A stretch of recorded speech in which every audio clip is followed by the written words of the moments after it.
Our knife of choice for cutting turf is a snap blade X-Acto knife with 18mm black Olfa blades. If you're installing up to a patio or garden edge, it's safe to remove just the outer tuft along with your factory edge. If you're cutting to prepare for a seam, always remove the outer 3 tufts and the factory edge.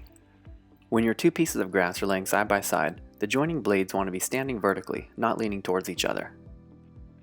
When trimming out your project to a patio edge or garden edge, you want to make sure you have enough blades sticking out of your knife to be cutting the backing before the blades. With your knife in one hand, grab the side of the grass being removed and pull it back to expose the backing. When cut, the backing should be tight to the patio edge without touching, and your gap should be no bigger than an 1/8 inch. With the saw-like motion, reach forward and down with the blade, and in an upward motion pulling back, simply cut the backing away, losing very few blades.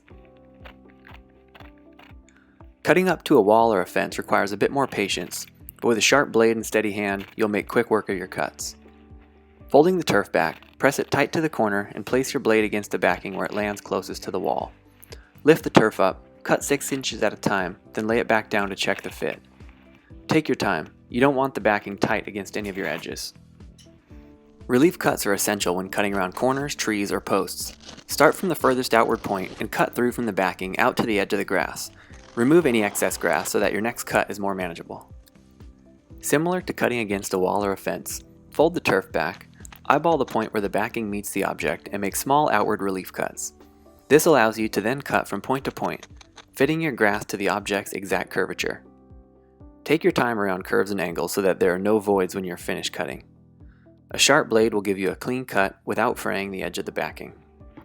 When you're finished with your cuts, the grass should lay loosely around any objects without touching them. This will make for a beautiful, more natural look around stone, block, trees, or whatever perimeter you may have on your install site.